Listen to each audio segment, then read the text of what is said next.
तो नए साल से फिर से कुछ पढ़ते हैं, साथ में कुछ डिस्कस करते हैं, कुछ समझने का प्रयत्न करते हैं। तावरिया जी ने बहुत कुछ बताया हुआ है, कहाँ है। तो आज मैंने सोचा नया साल में गायत्री मंत्र की थोड़ी बात करते हैं और उसके साथ में शुरुआत करते हैं। तो गायत्री मंत्र के बारे में थोड़ी बात करते हैं। गायत्री मंत्र के बारे में, कोई भी मंत्र है तो पहले मंत्र के बारे में एक बात ये होती है कि मंत्र दो प्रकार के होते हैं, एक पौरुषेय और एक अपौरुषेय। तो जो मंत्र किसी पुरुष ने बनाए हैं, कोई पुरुष महापुरुष ने, किसी ने भी कोई मंत्र की उत्पत्ति की है तो उसको पौरुषेय मंत्र कहा जाता है। और जो मंत्र जो खुद ब खुद है, किसी ने बनाया नहीं है, वो स्वयं परमात्मा का सर्जन के साथ में ही उसका सर्जन हो गया है, मतलब कि परमात्मा के द्वारा सर्जन हुआ है, ऐसा कह सकते हैं। उसको अपौरुषेय कहा गया है, मतलब किसी पुरुष ने इसकी रचना नहीं की है। तो गायत्री मंत्र से लेके जो प्राचीन बड़े मंत्र है, महामंत्र, वो सब मंत्र जो है वो अपौरुषेय मंत्र है, और गायत्री मंत्र भी एक अपौरुषेय मंत्र है। और इसके दृष्टा थे विश्वामित्र ऋषि, ये तो आपको पता होगा। जो मैंने कहा इस तरह अपौरुषेय मंत्र होता है वो किसी ने बनाया नहीं होता है, पर किसी को ध्यान में, समाधि में कोई ऋषि को उसका दर्शन होता है, और वो दर्शन जो होता है तब फिर वो उसको दृष्टा कहते हैं, उस मंत्र का दृष्टा। तो गायत्री मंत्र का दृष्टा है वो विश्वामित्र है, और उन्होंने हमें गायत्री मंत्र दिया था। अब गायत्री मंत्र जो शुरुआत में उन्होंने जो उसका दर्शन किया था, उसमें ओम भूर्भुवः स्वः नहीं था, वो था डायरेक्ट तत्सवितुर्वरेण्यम भर्गो देवस्य धीमहि धियो यो न प्रचोदयात्। ये उसके अंदर मंत्र था जिसका उन्हें दर्शन हुआ था। बाद में उनके जो शिष्य थे याज्ञवल्क्य करके, उन्होंने ओम भूर्भुवः स्वः उसके अंदर फिर ऐड किया, क्योंकि इसके पीछे भी एक कारण है। ओम भूर्भुवः स्वः क्या है, जब हम मंत्र के डिटेल में जाएंगे तब वो समझेंगे कि ये शब्दों का क्या महत्व है। अब पहले तावरिया जी ने क्या कहा है इस मंत्र के बारे में वो जान लेते हैं। इंग्लिश में उन्होंने लिखा है तो वो थोड़ा समझते हैं, क्योंकि बहुत सुंदर गायत्री मंत्र के बारे में एक बात उन्होंने लिखी है। कहते हैं कि there is nothing more important than Gayatri mantra and 3SRB and the synchronization of both for progress on the path. तो अध्यात्म के पाठ के ऊपर प्रगति के लिए गायत्री मंत्र और उसके साथ साथ में 3SRB दोनों का सिंक्रोनाइज करना और फिर उसका अभ्यास करना वो बहुत ज़रूरी है। अब हमारे यहाँ प्राचीन काल से, बहुत समय से गायत्री मंत्र तो है और उसकी साधना भी है। तो लोग जब तो बहुत समय से, लंबे समय से करते आए हैं, पर 3SRB में आज तक कोई नहीं करता था, क्योंकि 3SRB क्या था वो आज तक किसी को पता ही नहीं था। वो 3 स्टेप रिदमिक ब्रीदिंग तो तावरिया जी ने पहली बार बताया, और उन्होंने 3 स्टेप रिदमिक ब्रीदिंग के अंदर ये गायत्री मंत्र को किस तरह करना है वो हमें सिखाया है। तो गायत्री मंत्र को 3 स्टेप रिदमिक ब्रीदिंग के साथ करते हैं तो एक तो मंत्र का भी फ़ायदा मिलता है और 3SRB का भी फ़ायदा मिलता है। और दूसरा ये है कि नॉर्मल कोर्स में जब मंत्र जप होता है तो चित्त भटकता रहता है लोगों का, और जब मैकेनिकली करते रहते हैं, तो 3SRB के साथ में जब होता है तब वो मैकेनिकल नहीं होता है। इसलिए तावरिया जी ने 3SRB के साथ हमें इसे करने को कहा है, और बहुत सारे लोग कर भी रहे हैं। दिस मंत्र can be said anywhere and any time if advance. अब जब व्यक्ति थोड़ा इसका अभ्यास हो जाता है, थोड़ा लंबे समय से करता आया है, तो ये मंत्र की कोई पाबंदी नहीं है कि इसी तरह करो, स्नान करके करो, सुबह बैठ के करो, अच्छा सा आसन लगा के करो, इसका कोई ये नहीं है, इसके लिए कोई पाबंदी नहीं है, आप कहीं भी कभी भी कर सकते हैं। And can never be defiled even if recited incorrectly. तो अगर वो उसको हम गलत रूप से भी करते हैं तो वो मंत्र अपवित्र नहीं होता है या इसका दोष हमें नहीं लगता है। कुछ मंत्र ऐसे होते हैं कि खास करके क्रियाकांड के जो मंत्र होते हैं तो उसके अंदर बहुत ध्यान देना पड़ता है, पूरी शुद्धि के साथ स्नान वगैरह करके कुछ पर्टिकुलर ढंग से वो मंत्र करने पड़ते हैं। पर गायत्री मंत्र में ऐसा नहीं है, वो हम कहीं भी कभी भी कर सकते, क्योंकि गायत्री को तावैया जी ने माँ कहा है। तो माँ क्यों कहा है वो भी हम आगे देखेंगे। और वो कहते थे कि भाई माँ के पास तो एक बच्चा जाता है तो अगर वो गंदा भी होता है तो माँ उसका तिरस्कार नहीं करती है, उसको स्वीकार कर लेती है। इस तरह गायत्री हम सबकी माँ है, तो उसके लिए ऐसा कोई नियमों का ये नहीं है। It may not benefit but it will never harm. अगर हो सकता है कुछ गलत संग से हमने कर भी लिया तो उससे कम से कम नुकसान तो नहीं होगा। हाँ, फायदा भी नहीं हो सकता है, पर नुकसान तो होने का कोई संभव ही नहीं है। Other mantras have to be recited at certain times and in certain ways, otherwise they can have a bad effect. तो दूसरे मंत्र में ऐसा है, कुछ मंत्र ऐसे होते हैं कि जिसके अंदर आपको कुछ पर्टिकुलर ढंग से करना पड़ता है, उसका जो नॉर्म्स है, जो मंत्र की विधि है उसको ठीक तरह से करना पड़ता है। और गायत्री मंत्र में ऐसा कोई डर नहीं है। Which ever mantra or prayer recitation you choose, even if it gives you a shortcut, eventually you have to revert or return to the Gayatri mantra. तो ये यहाँ एक बहुत इनने गंभीर और एक बहुत गहरी बात बताई है कि भाई आप कोई भी मंत्र कर लो, और बहुत सारे मंत्र है, लोग अलग अलग मंत्र करते हैं, वो ठीक है, पर कहते हैं कि कोई भी मंत्र आप कर लो, हकीकत के अंदर तो आपको आगे जाके कहीं ना कहीं कोई भी जन्म में गायत्री मंत्र की साधना पड़ेगी, और उसके द्वारा ही आप जो पूर्णता के मार्ग है उसके ऊपर आप आगे आ सकेंगे। तो एक इनका ये खास एक बार है, एक एम्फेसिस है कि भाई गायत्री मंत्र जो है उसको आप अभी कुछ भी कर रहा है ठीक है, पर एक दिन तो आपको इसके ऊपर ही आना पड़ेगा। So why not start with it and save yourself a few life times. तो अभी दूसरा मंत्र करते करते कितने जन्म गंवा देंगे, तो क्यों ना गायत्री मंत्र की शुरुआत कर दे अभी से, इसी वक्त से, इसी जन्म से। There is a particular rhythm and time for इस recitation and this must be learn. तो अभी हमने ऊपर देखा कि 3SRB के साथ जब उसको करना है तो 3SRB के साथ किस तरह करना है, क्योंकि उसकी रिदम है 3SRB में, तो वो रिदम में गायत्री मंत्र किस तरह करना है वो हमें सीखना पड़ता है। तो वो भी हम लास्ट में फिर देखेंगे कि गायत्री मंत्र हम किस तरह 3SRB के साथ कर सकते हैं। अब मैंने अभी बताया था कि गायत्री माँ है, वो देवी नहीं है, क्योंकि हम अभी देखेंगे कि गायत्री जो है वो तप है, तप को गायत्री कहते हैं, वो भी हम कॉस्मोलॉजी में अभी देखेंगे।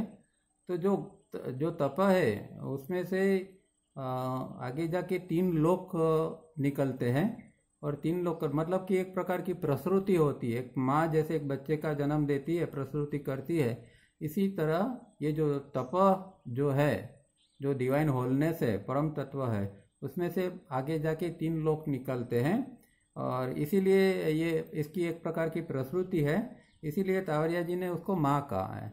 कई लोग उसको देवी कहते हैं, पर वो देवी नहीं है, क्योंकि जब देव देवी की बात आती है तो फिर वो भूभुव स्व में आके रुक जाती है। हाँ, जब कोई देवी देवता की बात करते हैं तो वो तो सब स्वलोक में ही है, चाहे कोई भी हो, इंद्र से लेके सब। हम जब देवताओं का नाम जानते हैं और उनके बारे में पढ़ते हैं, देवियों के बारे में, तो ये सब तो भूभुव स्व के अंदर ही आ गया, तो वो तो एक भूभुवस्व तो बहुत लिमिटेड एरिया है ये पूरे ब्रह्मांड के अंदर। तो गायत्री तो जो है वो फिर भी गायत्री को अगर हम या देवी कहेंगे तो फिर वो भूभुवस्व के अंदर की देवी बन जाएगी। और हकीकत ये है कि गायत्री इससे ऊपर है, जिसको तप कहते हैं। ये वो तप जो है, तप लोक है, वहाँ से गायत्री निकल के आई है। ये सब तावरिया जी ने पर्पज ऑफ बर्थ डेथ में बताया है।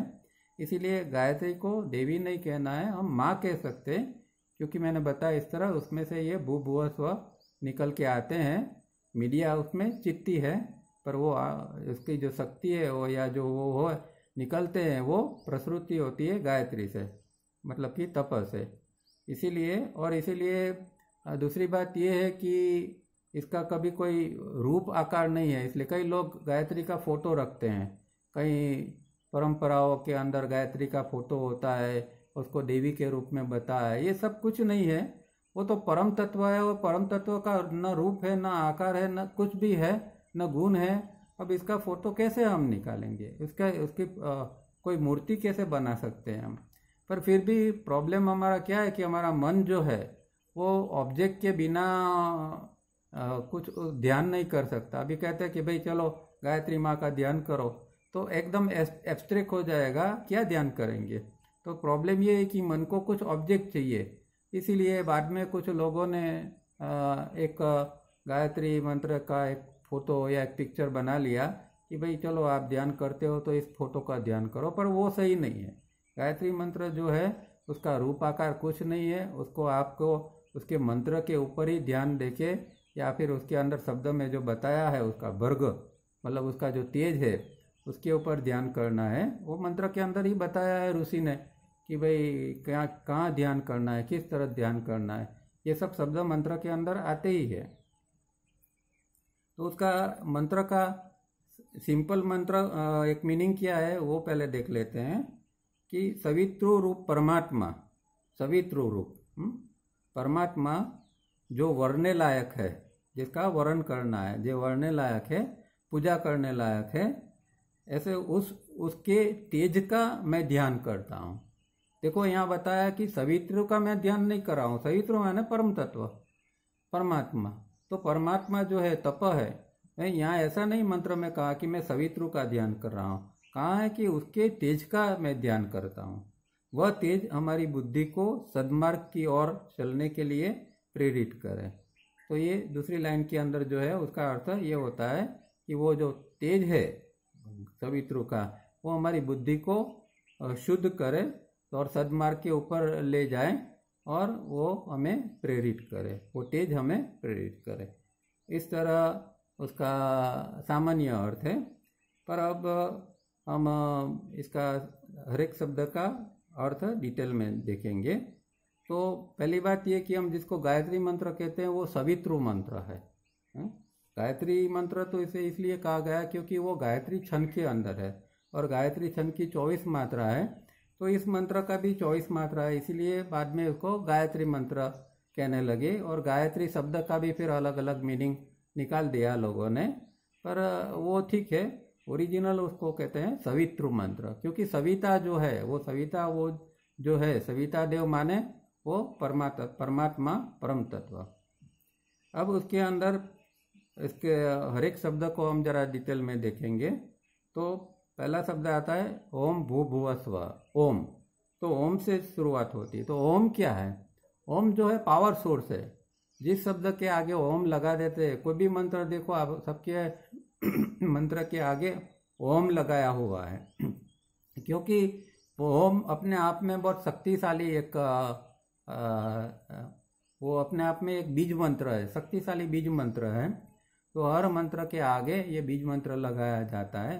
तो इसीलिए ओम शब्द जो है वो एक पावर सोर्स की तरह है और इसे हर मंत्र के आगे लगाया जाता है।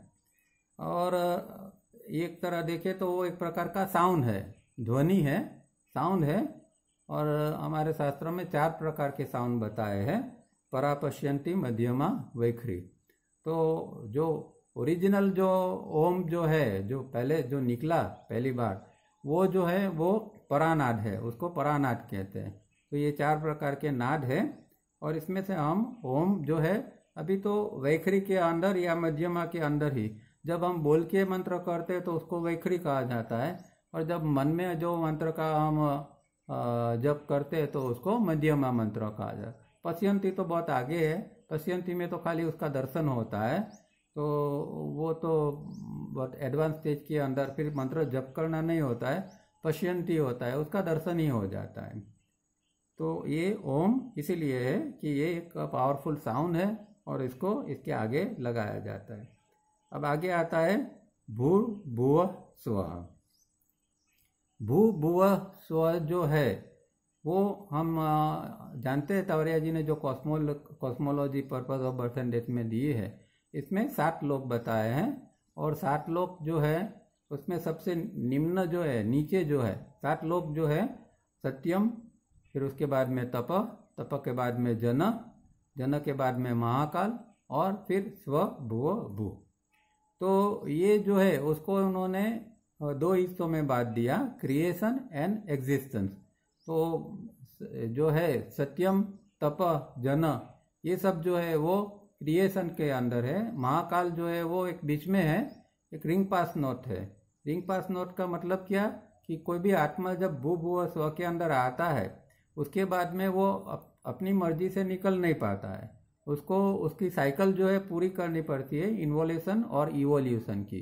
तो इवोल्यूशन का जब कंप्लीट होती है तभी वो ये जो भू भुव स्व है या ये जो महाकाल है उससे परे वो निकल जाता है। और ये सत्यम, तप और जन। अब सत्यम जो है वो एकदम जिसको हम एब्सोल्यूट कहते हैं, एब्सोल्यूट मतलब परम तत्व जो है, परम तत्व पूर्ण रूप से जो है, जहाँ कुछ भी नहीं है खाली वाइब्रेशन से, वो जो है सत्यम है। उसके जब थोड़े वाइब्रेशंस कम होते हैं तब नया लोक बनता है, उसको तपल लोक कहा जाता है। अब तावरिया जी ने उसको ही डिवाइन होलनेस या परम तत्व कहा है। और उसके बाद में जो जनरल लोक होता है उसके अंदर वो आत्म तत्व का होता है। तो तप के अंदर 7 सब स्टेजिस है, और जब 7वां सब स्टेजिस के बाद में कुछ फ्रेगमेंट, उसके जो अंश है, परम तत्व के अंश अलग होके निकलते हैं और उससे जो एक लोक बनता है उसको जन कहते हैं। तो हम जो सब जो आत्म तत्व है वो आत्म तत्व का जो लोक है उसको जनरल लोक कहा जाता है, और उसको सेलेस्टियल होम भी कहते हैं। तो वो हमारा सेलेस्टियल होम है, अवकाशी ग्रह है, हम जब वहाँ से आए थे और लास्ट में हमें वहाँ जाना है, वो अवकाशी ग्रह जनरल लोक है, हमारा आत्म तत्व का लोक है। तो इस तरह सर्जन होता है। बाद में महाकाल है, और फिर नए 3 लोक बने, वो एक डुप्लीकेशन है। जैसे सत्यम, तप और जन है, इस तरह स्व, भुव और भू इसका डुप्लीकेशन के रूप में वो नए बनाए गए बाद में। जब आत्म तत्व को कुछ ऐसा एक प्ले के लिए उतरना था तो एक प्लेग्राउंड की तरह ये स्व, भू, भुव और भू को बनाया गया। और प्लेग्राउंड के अंदर जब मैच खत्म नहीं होती है तब तक कोई प्लेयर बाहर नहीं जा सकता है। इस तरह इसके लिए उसको एक लॉक कर दिया, और लॉक है वो महाकाल है, या जिसको हम रिंग पास नोट कहते हैं। इसको हम लक्ष्मण रेखा भी कह सकते हैं। जैसे लक्ष्मण रेखा में सीता मैया बाहर नहीं आ सकती थी, या बाहर से कोई वो तो बाहर आ सकती थी पर बाहर से कोई अंदर नहीं जा सकता था। तो इसी तरह हम ये भू भुव स्व से जब तक मुक्ति नहीं होती है तब तक हम बाहर नहीं जा सकते। तो ये एक कॉस्मोलॉजी है। अब जो गायत्री जो आई है, वो गायत्री ने, तावरिया जी ने ये तप के साथ जोड़ा हुआ है कि जब लेटर ऑन, मतलब कि 7वां सब स्टेज के बाद में जो एक शक्ति निकली, और वो शक्ति के द्वारा फिर उसके बाद में चिट्ठी को माध्यम बना के जो ये 3 लोकों की रचना की गई। अब हम जब गायत्री मंत्र की जब प्रैक्टिस करते, ध्यान करते, साधना करते हैं, तो ये तप का जो 7वां स्टेज के अंदर की जो स्थिति है उसको इसके ध्यान में रख के हम करते हैं। वो जो तप का जो ऊपर के जो सब स्टेजिस है वो तो इतने पावरफुल है कि हम उसका ध्यान भी नहीं कर सकते, और हमारा वहाँ तक हमारा ये जो पहुंच भी नहीं सकता हमारी साधना की है। पर ये जो 7 सबस्टेज के वहाँ जब गायत्री जब तप लोक का जो वाइब्रेशन थोड़े कम होते हैं, निम्न होते हैं, तो वहाँ का जो वहाँ से जो निकलती है धारा उसको हम गायत्री मंत्र कहते हैं। तावरिया जी ने इस तरह पर्पज ऑफ बर्थ में गायत्री वहाँ बताइए, और हम इसके अनुसंधान में उसको ध्यान में रखते हुए गायत्री मंत्र करते हैं। तो ये हमेशा ध्यान में रखना है कि गायत्री मंत्र क्यों करना है और गायत्री मंत्र है क्या। तो हकीकत में गायत्री मंत्र जो है वो तप या परम तत्व जो है उसकी आराधना है, उसकी साधना है। इसके लिए ये हम गायत्री मंत्र का अभ्यास करते हैं। इसीलिए फिर से समझिए कि ये कोई देवी की आराधना नहीं है, ये कोई और तत्व की आराधना नहीं है, ये पूर्ण परम तत्व है, उसकी आराधना हम गायत्री के रूप में करते हैं। तो वो गायत्री का जो प्रकाश है वो तीनों लोकों के अंदर फैल जाता है। इसीलिए भू भुवस्व यहाँ 3 शब्द लगाए गए, ओम भू भुवस्व, क्योंकि वो गायत्री का प्रकाश जो वहाँ से आता है, तप से आता है, ये तीनों लोकों के अंदर फैल जाता है। और जब हम उसके वो जो प्रकाश की हम ध्यान करते हैं, उस प्रकाश की आराधना करते हैं, तो उसके साथ हम जुड़ के तप के साथ भी हम जुड़ सकते हैं।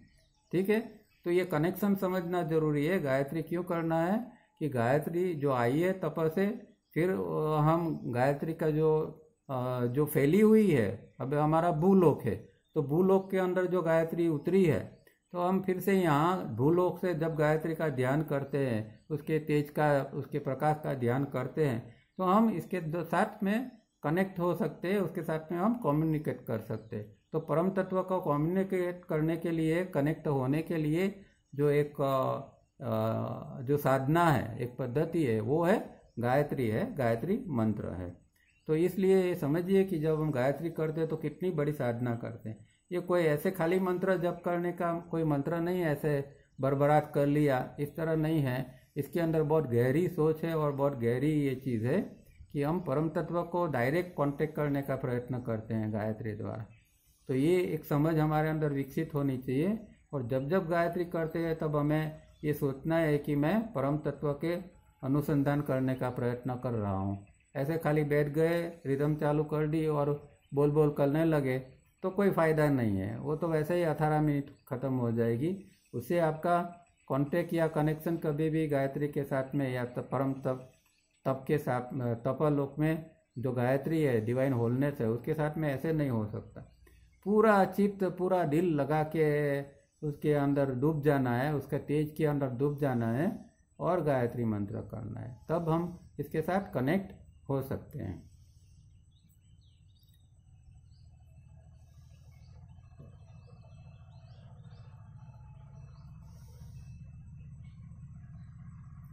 हमने देख लिया। फिर आता है तत् सवितुर्वरेण्यम। तत् मतलब दैट, वो परम तत्व। तो तत् यहाँ परम तत्व के संदर्भ में, सवितु के संदर्भ में कहा गया है कि तत् सवितुर्वरेण्यम, ये 3 शब्द है। तत् मतलब दैट, वह। तो इशारा किसकी ओर है? इशारा ये परम तत्व की ओर है, और परम तत्व को ही इसमें सवितुर कहा गया है। तत्सवितुर। अब सवितुर जो है वो, हालांकि आप इसको कई किताबों में या कई लोगों को इस मंत्र के बारे में आप सुनेंगे तो बताएंगे, उसका संबंध सूर्य के साथ कई लोगों ने जोड़ दिया है। हाँ ठीक है, सूर्य के अंदर भी प्रकाश है, और सूर्य का प्रकाश जो आता है वो पृथ्वी के ऊपर सूर्य का प्रकाश आता है, वो फैलता है। इसीलिए गायत्री को सूर्य के साथ जोड़ा गया, वो ठीक है, पर सूर्य गायत्री नहीं है। समझना ये कि गलती यहाँ हो जाती है कि जैसे as if Surya itself Gayatri है, परम तत्व है, ऐसा नहीं है। सूर्य जो है वो एक बहुत एडवांस सोल है। तावरिया जी ने जो पर्पज में 4 प्रकार के जो सोल बताए हैं, आत्म तत्व बताए हैं, उसके अंदर जैसे ह्यूमन बॉडी फ्रेम के अंदर जो है वो हम लोग जो है वो हम भी एक डिवाइन फ्रेगमेंट है। उसके बाद में जो प्लेनेट्स है, ग्रह होते हैं, वो भी डिवाइन फ्रेगमेंट है। उसके आगे सितारे जो है, अब सूर्य जो एक सितारा है, एक तारा है, तो जो सब तारे जितने भी है ब्रह्मांड के अंदर हजारों तारे हैं, और सूर्य से भी बड़े बड़े पावरफुल हैं। तो वो सब जो है वो भी डिवाइन फ्रेगमेंट है, उसके सबके अंदर डिवाइन फ्रेगमेंट है। और सबसे जो वास्ट जायंट जो है वो गैलेक्सीज है, और गैलेक्सी के अंदर भी आत्मा तत्व, हर एक गैलेक्सी के अंदर आत्मा तत्व है। तो इस प्रकार 4 प्रकार के आत्म तत्व तावरिया जी ने बताए हैं। तो हम तो सबसे छोटे आत्म तत्व कहलाए जाते हैं। हालांकि छोटा बड़ा कोई इसमें ये नहीं है, सबकी क्वालिटी एक ही है। जैसे समंदर में यहाँ से पानी लिया और वहाँ से लिया, एक बकेट में लिया या पूरा तालाब जितना लिया, तो सबकी क्वालिटी तो एक ही होती है। इसी तरह तत्व जो शरीर धारण करता है वो बड़ा तत्व होता है। जैसे कि गैलेक्सी, तो हम जानते हैं कि गैलेक्सी में तो हजारों सूर्य, तारा, चंद्र सब कुछ आ जाता है एक गैलेक्सी के अंदर। तो वो इतना बड़ा इसका शरीर है। फिर एक तारा लो, तो तारा का जैसे कि सूर्य है तो कितना बड़ा है, पृथ्वी से अनेक गुना बड़ा तारा है, सूर्य तारा है। तो इस तरह ये जो इसका जो बॉडी है फिजिकल, उनके भी फिजिकल, मेंटल, एस्ट्रल बॉडी होते हैं जिस तरह हमारे बॉडी होते हैं। तो वो इन शॉर्ट की जो सूर्य जो है, सवित्रु कहा है यहाँ सूर्य के रूप में, पर वो सवित्रु हमें जानना है, तपक को सवित्रु जाना है। सूर्य द्वारा ये शक्ति यहाँ आज आती है, इस पृथ्वी के ऊपर आती है, वो अलग बात है। और इसलिए हम सूर्य को ध्यान में रख के भी हम करते हैं। पर इसका एक प्रॉब्लम ये हो गया है कि कई लोग सूर्यास्त के बाद गायत्री करने का मना करते हैं। अरे भाई, गायत्री मंत्र जो है वो तो तप से आया है, और वहाँ से जो प्रवाह है वो अस्खलित है। उससे सूर्य अगर ढल जाता है तो वो प्रवाह बंद नहीं हो जाता है, वो प्रवाह तो वो कंटिन्यू बना ही रहता है भूभुव स्व के अंदर। ये तो यहाँ हमारा सूर्य है, जहाँ सूर्य, ये हमारा सूर्य नहीं है, वहाँ भी गायत्री मंत्र, गायत्री की शक्ति तो पहुँचती है, क्योंकि भूभुव स्व लिखा है। तो खाली सूर्य से जोड़ देंगे हम उसको तो गड़बड़ हो जाएगी, बरोबर है। तो सूर्य के माध्यम से वो शक्ति आती है। तो इसका मतलब ये नहीं कि फिर वो रात को वो शक्ति का पृथ्वी के ऊपर फैलना बंद हो जाता है। वो शक्ति तो निरंतर तीनों लोकों को पूरे का पूरा एनवेलप कर देती है, पूरे के पूरा उसके अंदर उसके ऊपर फैल जाती है।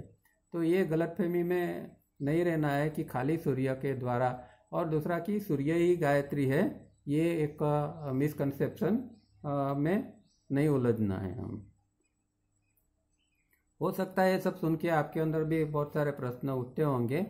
बीच में टाइम, लास्ट में टाइम मिलेगा तो हम प्रश्नों चर्चा करेंगे। तो ये सवित्रु मंत्र जो है वो सवित्रु ये मंत्र है, इसमें ये सवित्रु शब्द जो है वो तप के संदर्भ में ऐसा हमें जानना है। और वरेण्यम मतलब वर्ण, उसका वर्ण करना, उसको चूज करना, पसंद करना, उसको हारमाला पहनाना, उसको पूजा करना, ये सब वरेण्यम के अर्थ है। उसको हम वर्ण करते हैं।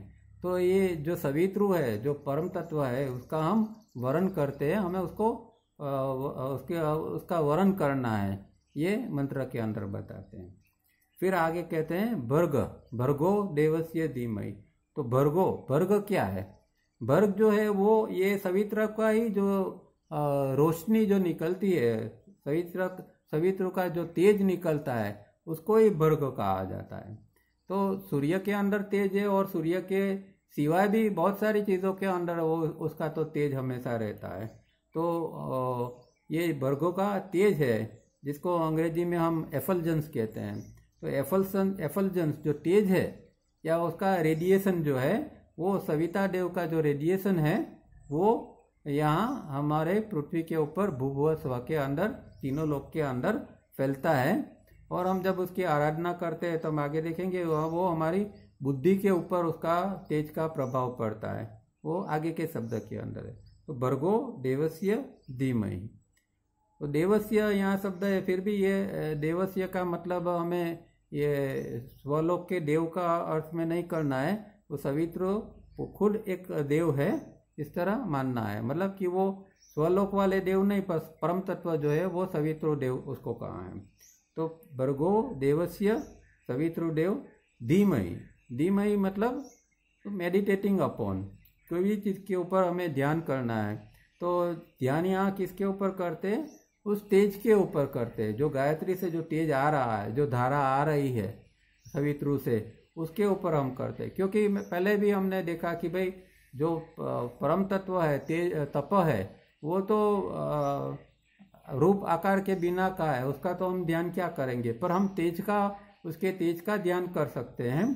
तो इसके लिए सिंबॉलिकली ये सूर्य का जो तेज आता है वो हम सिंबॉलिकली उसको हम लेते हैं, और इसीलिए उसके ऊपर ध्यान करना, भर का ध्यान करना, सवितृ का जो वर्ग है, सवितृ का जो तेज है उसके ऊपर हमें ध्यान करना है, उसका जो प्रकाश है उसके ऊपर ध्यान करना है।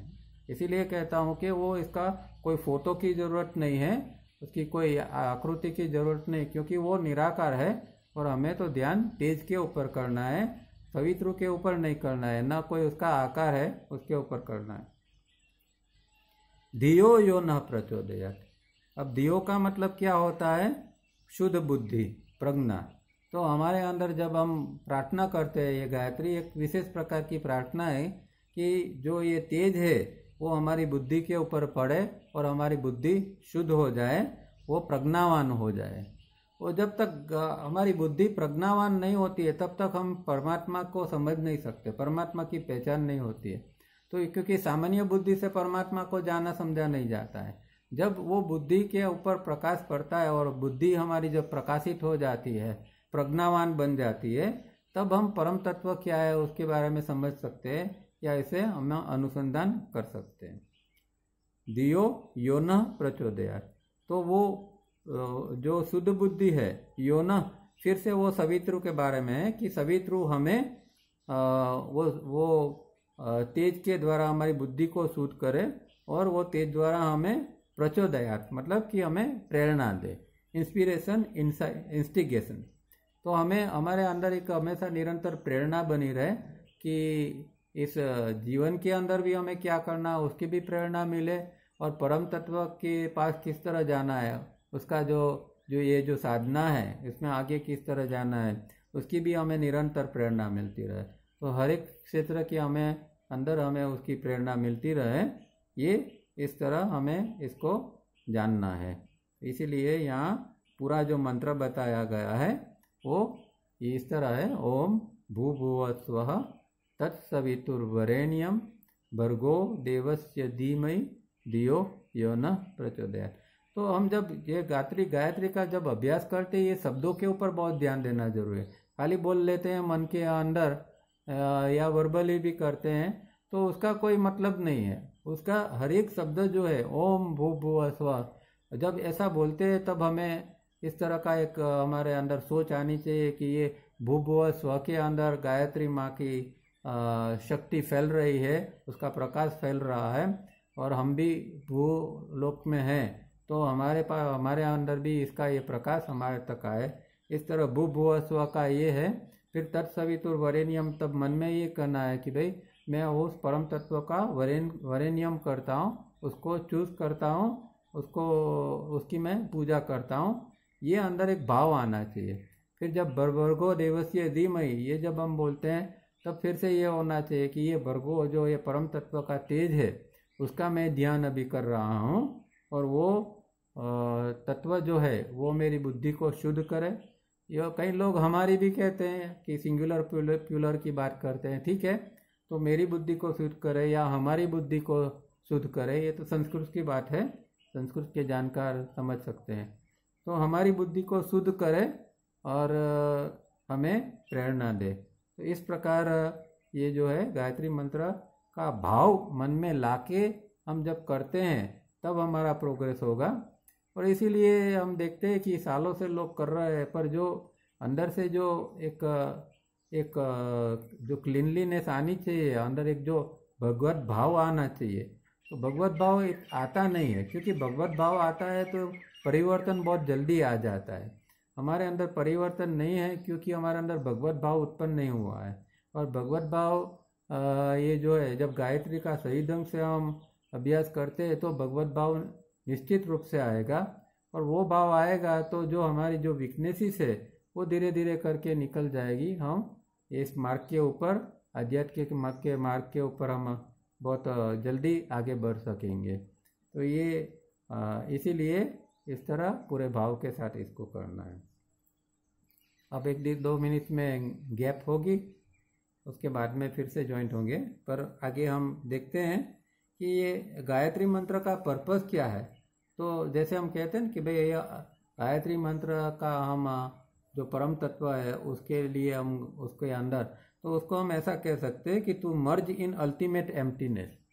जो परम तत्व है वो एम्प्टी है, एम्प्टीनेस है। तो अल्टीमेट एम्प्टीनेस जो है परम तत्व है, उसके अंदर मर्ज हो जाना है, उसके अंदर हम पिघल जाना है, निगल जाना, पूरा के पूरा अंदर समाविष्ट हो जाना है। तो इस तरह हम जब मर्ज हो जाते हैं और वो प्रक्रिया जो है वो गायत्री है, या उसका पर्पज ये है कि एक दिन हम हमारा कुछ रहे ही नहीं, बस खाली जो तत्व है वही हमारे अंदर भी फैला हुआ है। जो मैं जो है वो मैं ही निकल जाए, खाली वो परम तत्व ही है जो दैट तत्। तो तत् जो है तत्वमसि, तो तत्वम असि, मैं वो हूँ। तो वो जो मैं हूँ उसका फिर वो भान आ जाए कि मैं ये सो एंड सो, अब कहते हैं ना मैं सो एंड सो हूँ, मैं ये हूँ वो हूँ, वो नहीं, फिर तत्वम असि, वो जो है वो ही मैं हूँ, जो परम तत्व है वो ही मैं हूँ। तो इसीलिए हम सत्यम परम धीमहि भी कहते हैं कि वो जो परम तत्व है सत्यम है, जो मैं हूँ उसका मैं ध्यान कर रहा हूँ। तो वो सत्यम परम धीमहि में भी हम यही बात करते हैं।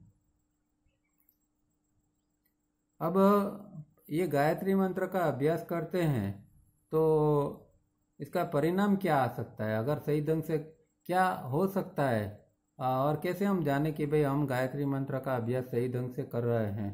तो एक तो परिवर्तन तो एक हमेशा धीरे धीरे करके आता ही है, वो एक तो एक बात है। पर इसके रिजल्ट या उसके जो बेनिफिट है उसके अंदर पहला बेनिफिट ये आता है, पहला नहीं वैसे तो काफ़ी समय के बाद आता है, पर नॉन इन्वॉल्वमेंट ये जो है वो एक बहुत इम्पोर्टेंट चीज़ है। इन्वॉल्वमेंट, हमारा हर चीज़ के अंदर एक इन्वॉल्वमेंट हो जाता है और गलत इन्वॉल्वमेंट हो जाता है। मेंटल लेवल पर हमारा हर चीज़ के अंदर इन्वॉल्वमेंट हो जाता है, और जो हमें साक्षी भाव से जो देखना है समझना है, एक न्यूट्रलिटी हमारे अंदर होनी चाहिए, वो नहीं होती है। हमारा ब्रेन और माइंड, अगर तावड़िया जी की भाषा में कहें तो इन्वॉल्वमेंट क्या है, brain plus mind is equal to involvement. तो ब्रेन और माइंड जो दोनों अलग रहने चाहिए और दोनों अलग अलग काम करने चाहिए। जो हमारे अंदर विचार चलते हैं, वृत्ति चल रही है, वो सब ब्रेन के अंदर है, और माइंड जो है वो तो एक इलेक्ट्रिसिटी का जैसे सप्लाई कैसे होता है, तो एक एनर्जी का सप्लाई है जो चित्ती से जो अंदर हमारे अंदर आता है, 5 इंद्रिय द्वारा एक सप्लाई आता है जिसको हम इनकमिंग इम्पल्स कहते हैं। मतलब वही एक प्रकार की इलेक्ट्रिसिटी हमारे अंदर आती है, और वो इलेक्ट्रिसिटी जो हमारे अंदर आती है वो उसके द्वारा हमारा ब्रेन और पूरी सिस्टम चलती है। तो जो ये जो माइंड जो है वो जो एक इलेक्ट्रिसिटी का काम करता है, तो पर इसके बदले में माइंड और ब्रेन दोनों, उसको तो खाली सप्लाई ही देना है, पर माइंड जो है वो खुद इन्वॉल्व हो जाता है ब्रेन की एक्टिविटी के अंदर, और फिर माइंड मॉडिफिकेशन हो जाता है। ब्रेन और मॉडिफिकेशन के बदले में माइंड मॉडिफिकेशन हो जाता है। तो माइंड को हमें न्यूट्रल रखना है, डिटैच रखना है, एक साक्षी के भाव में रखना है, और ब्रेन को अपना काम करने देना है। तब जाके ब्रेन जो है वो उसके ऊपर कोई दबाव नहीं रहता है, और ब्रेन जो है वो बहुत बखूबी अपना काम कर सकता है। तो ये स्टेट ऑफ नॉन इन्वॉल्वमेंट है, वो गायत्री का एक रिजल्ट है। हालांकि उसके लिए बहुत लंबा अभ्यास करना पड़ता है, और अभ्यास के बाद में ये धीरे धीरे करके नॉन इन्वॉल्वमेंट की स्थिति बन सकती है। दूसरा जो है उसके अंदर हम देख सकते हैं कि उससे एक हमारे अंदर आता है क्लियरर परसेप्शन। एक क्लियर परसेप्शन आता है। क्लियर परसेप्शन का मतलब क्या, अब जो हमारा परसेप्शन है वो हमारा आईईएसएन केंद्र द्वारा होता है। हम जो भी कोई अंदर हम जो कुछ देखते हैं तो हमें आईईएसएन केंद्र द्वारा देखते हैं। हम जान चुके हैं ये सब इनर डिसिप्लिन में। तो आईईएसएन केंद्र मतलब एक प्रकार का कलरिंग। तो चीज़ जो अंदर प्योर रूप में आई थी उसके ऊपर हमने कलर लगा दिया, एक संस्कार लगा दिया, और फिर हमने संस्कार के चश्मे से हम उस चीज़ को देखते हैं। एक वृक्ष को देखते हैं तो वो हमारा क्लियर परसेप्शन नहीं है, वो हमारा जो है वो कलरिंग परसेप्शन है, क्योंकि IESM द्वारा हम इसको देखते हैं। वृक्ष को हम अपने संस्कार के कलर के साथ में देखते हैं, तो फिर क्या होता है कि वो क्लियर परसेप्शन नहीं रहता है। अब गायत्री का अभ्यास जो है वो हमें आगे जाके क्या देता है, क्लियर परसेप्शन देता है। तो ये IESM केंद्र के बिना भी हम चीज़ को देख सकते हैं और परसीव कर सकते हैं। तीसरा उसका बेनिफिट ये है कि जो हम खास बार बार कहते हैं और हमारा पहला जो लक्ष्य होना चाहिए कि IESM केंद्रों के अंदर बैलेंस, और तावरिया जी का भी ये सब बहुत इसके ऊपर भार था कि सबसे पहले आप ये चारों केंद्रों के अंदर बैलेंस ला दो एक बार। तो ये हम जानते हैं कि तो ये गायत्री मंत्र का सही ढंग से अभ्यास करते हैं, लंबे समय तक अभ्यास करते हैं, और आगे जाके तो तीनों रिदम के अंदर इसका अभ्यास करना पड़ता है, तब जाके धीरे धीरे धीरे करके ये एक अंदर बैलेंस आ जाता है। तो जो रेशियो हम जानते हैं 2482 का रेशियो जो है IESM केंद्रों का, वो बदल जाता है और 5:1 का रेशियो हमारे अंदर एस्टेब्लिश होता है। और उसके साथ में जैसे जितनी जितनी गायत्री हमारी बढ़ेगी इतना हमारा डिसइंफेक्शन चैम्बर का डेवलपमेंट होगा। तो वो भी हम आगे लेक्चरों में देख चुके हैं कि डिसइंफेक्शन चैम्बर क्या है। तो जैसे एक रक्षा कवच हमारे इर्द गिर्द बना रहेगा, और ये तावरिया जी ने गायत्री के पेपर के अंदर भी लिखा है कि कुछ साल तक जब आप इसका अभ्यास करते हैं तो एक ऐसा ठीक एक लेयर आपके आजू बाजू बन जाता है कि कोई गलत इम्पल्स आपके अंदर फिर दाखिल नहीं हो सकते। आपको जो हार्म करने वाले, नुकसान करने वाले जो इम्पल्सिस है, ऐसे इम्पल्स फिर आपकी बॉडी ब्रेन सिस्टम के अंदर नहीं आएंगे। तो गायत्री मंत्र का सही अभ्यास करेंगे तो हमारे अंदर डिसइंफेक्शन चैम्बर जो है वो भी डेवलप होता है, जिसको रक्षा कवच कह सकते हैं। और जैसे इस शब्द हमने देखा ना आगे, इसके अंदर प्रज्ञा शब्द, जो दियो शब्द हमने देखा, मतलब जो प्रज्ञा के बारे में, शुद्ध बुद्धि के बारे में, तो हमारे अंदर प्रज्ञा धीरे धीरे करके डेवलप होती है, और प्रज्ञा से ही अंडरस्टैंडिंग ऑफ लाइफ आती है। जीवन जो है, जीवन क्या है, जीवन किस तरह जीना चाहिए, जीवन का हेतु क्या है, संबंध क्या है, ये सब का हमें तभी दर्शन हो सकता है जब हमारे अंदर ये प्रज्ञा खिलती है। और प्रज्ञा के साथ में विवेक हमेशा होता है।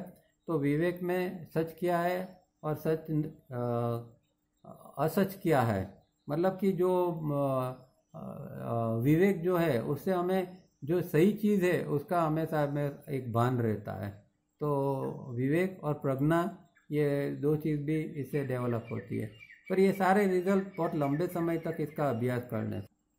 तो हम गायत्री मंत्र की साधना के क्या बेनिफिट है वो हम देखते थे। तो गायत्री मंत्र के अंदर हमने देखा, पहला नॉन इन्वॉल्वमेंट, फिर क्लियर परसेप्शन, फिर IESM केंद्रों के अंदर बैलेंस, उसके बाद में डिसइंफेक्शन चैम्बर का बनना, और प्रज्ञा और विवेक का डेवलप होना, और लास्ट में आता है कि जैसे गीता के अंदर शब्द है ना वो कि योग क्षेमम वहाम्यहम। गीता में भगवान कहते हैं कि जो मेरा ध्यान करता है, जो मुझे दिल से याद करता है, मेरी पूजा करता है, उसका मैं योगक्षेम का वहन करता हूँ। योगक्षेम मतलब क्या है कि हमारा जो लाइवलीहुड है, हमें जो जीवन जीने के लिए जो चीज़ों की ज़रूरत है, वो सब चीज़ जो है वो लाइवलीहुड जो है वो हमारा योगक्षेम है। तो वो भगवान कहते हैं कि भाई जो मुझे मेरी जो भक्ति करता है उसका मैं योगक्षेम का वहन मैं खुद करूँगा। तो यही बात है कि हमारे अंदर ये जब गायत्री मंत्र का हम अभ्यास करते हैं तो हमारा योगक्षेम का वहन भी परम तत्व फिर कर लेता है। हाँ, हो सकता है कि गायत्री मंत्र करने से कि ये कोई लग्जरी हमें प्राप्त न हो जाए, पर कम से कम इतना तो जो हमें जीवन में डेफिनेटली उसके साथ में मिल ही जाती है। तो ये एक सबसे बड़ा फ़ायदा है कि जब हम परमात्मा के शरण में जाते हैं तो हमारा योगक्षेम का वहन वो परम तत्व खुद कर लेता है।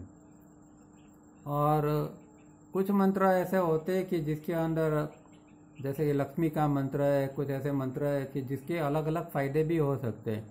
तो धन का फ़ायदा होता है और चीज़ों का फ़ायदा के लिए अलग अलग मंत्र है।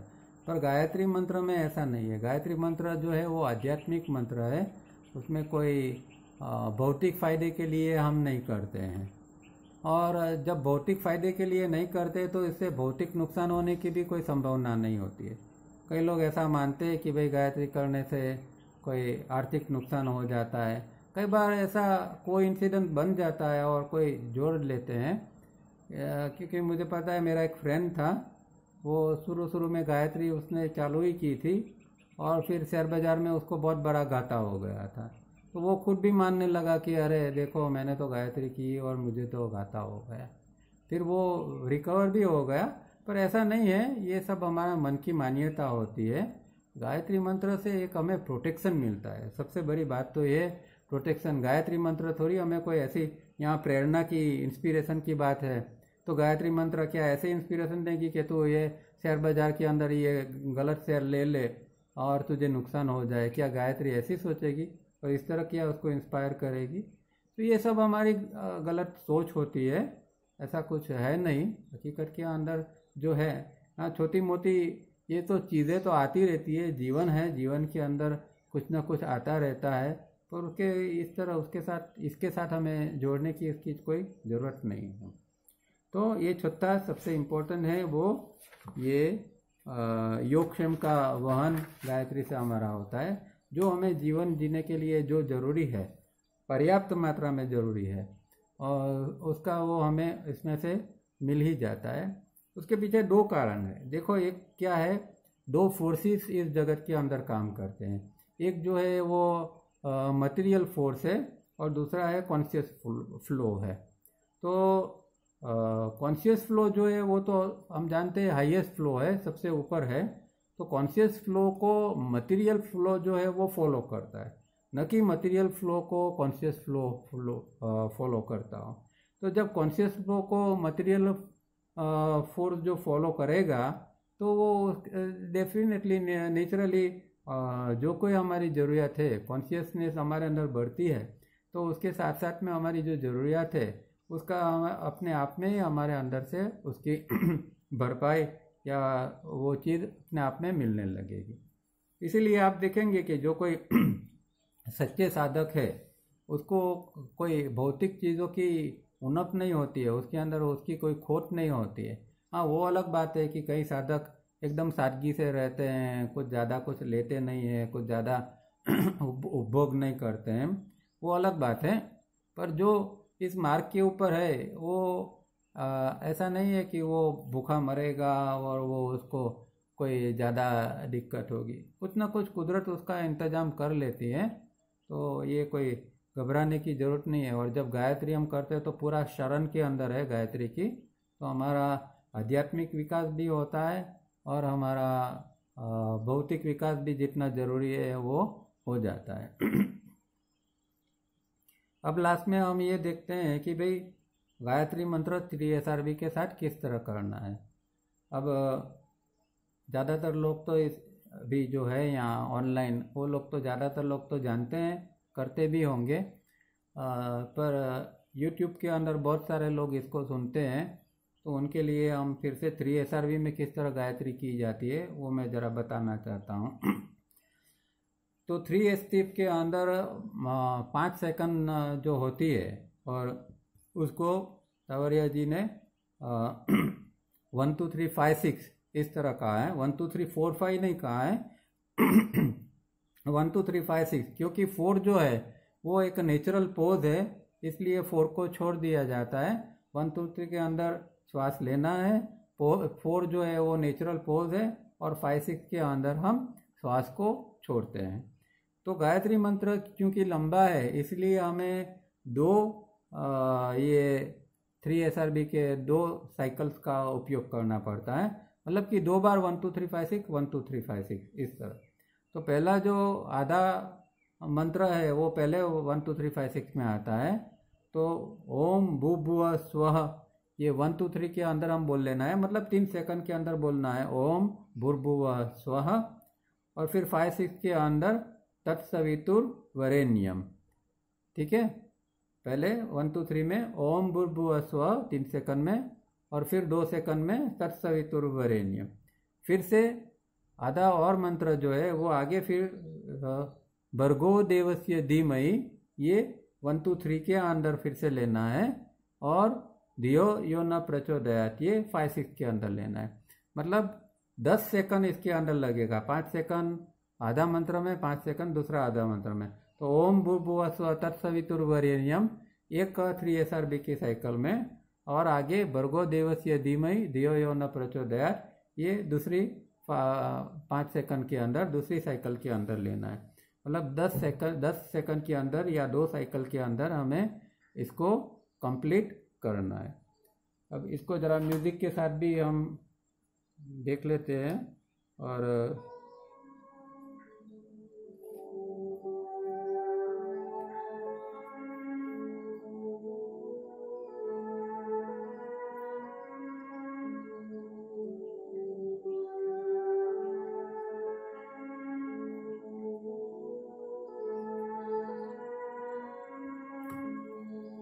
अब आपको म्यूजिक सुनाई देगा। अभी इस तरह ये 5 6 1 2 3 5 6 ओम भूर्भुवः स्वः तत्सवितुर्वरेण्यम भर्गो देवस्य धीमहि धियो यो न प्रचोदयात्। ओम भूर्भुवः स्वः तत्सवितुर्वरेण्यम भर्गो देवस्य धीमहि धियो यो न प्रचोदयात्। ओम भूर्भुवः स्वः तत्सवितुर्वरेण्यम भर्गो देवस्य धीमहि धियो यो न प्रचोदयात्। इस तरह हमें गायत्री मंत्र जो है वो 18 मिनट तक इसको करना है।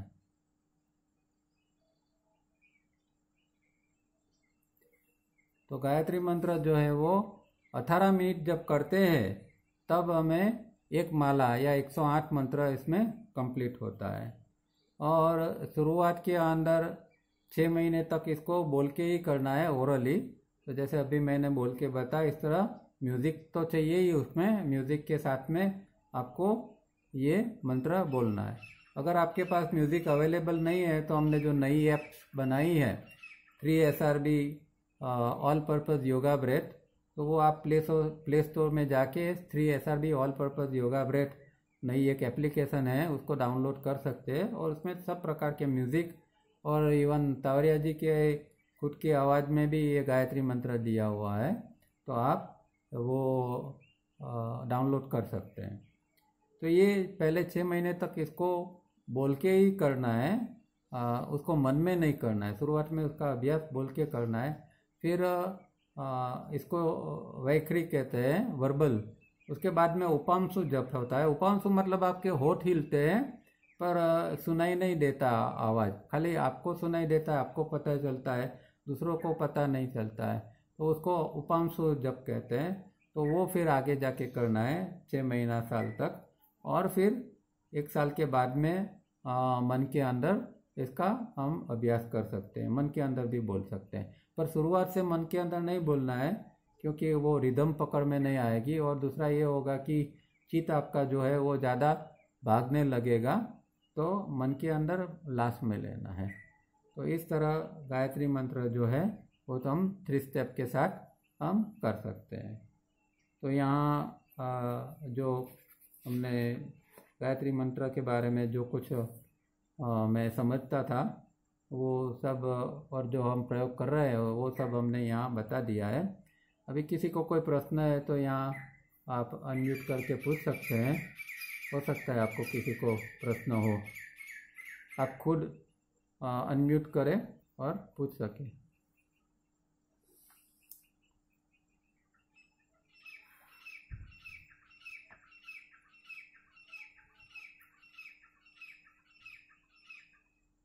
किसी को कोई प्रश्न है? सर उमेश बात करूँ छू। हाँ जी बोलो। મારી પાસે સાહેબ ગેજેટ છે આ બરોબર છે સાઉન્ડ?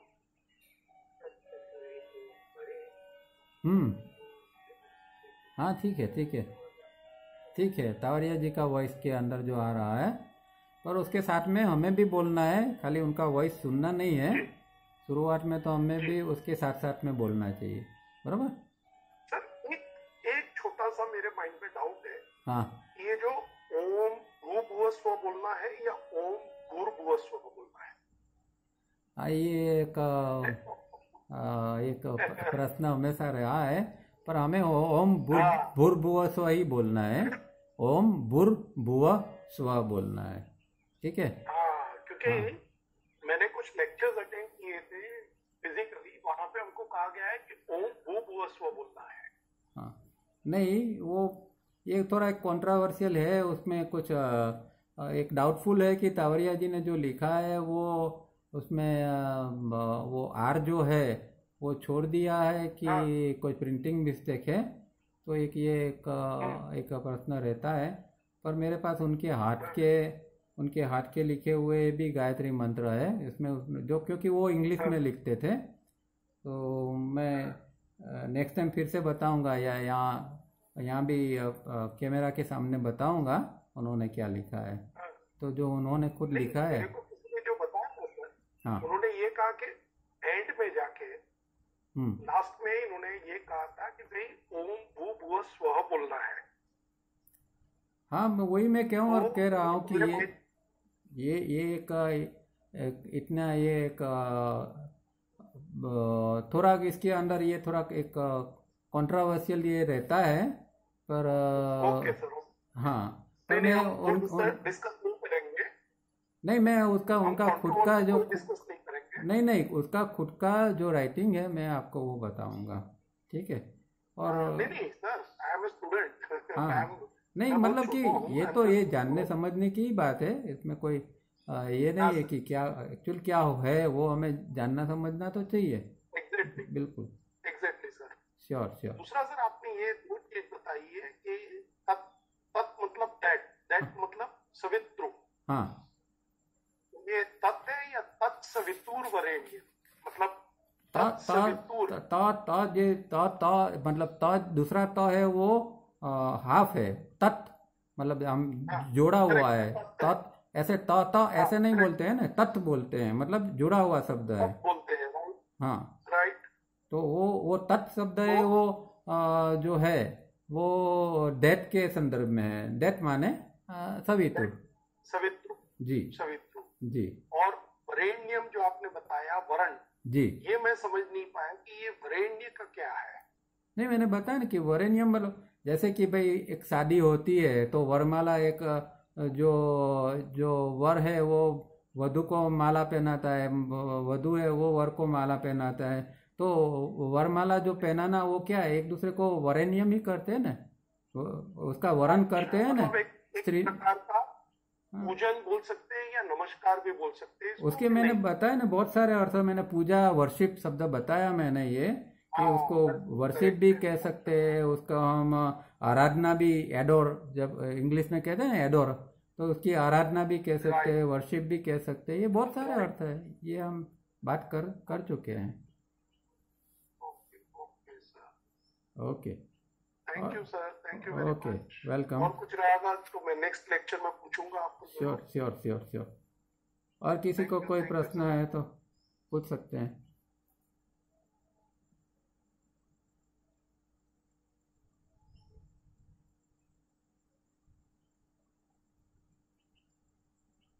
ठीक है, तो यहाँ 6 बज रहे हैं और किसी को प्रश्न नहीं है तो यहाँ समाप्त करते हैं। आप इसका अभ्यास करिए, और अभ्यास करते करते कोई प्रश्न उत्पन्न होता है तो फिर आगे चर्चा करेंगे। नेक्स्ट वीक में फिर से कोई नए सब्जेक्ट के साथ मिलेंगे, तब तक रुकते हैं। धन्यवाद, थैंक यू दारा साहब। हाँ, थैंक यू हाँ, थैंक यू दारा। हाँ, थैंक यू।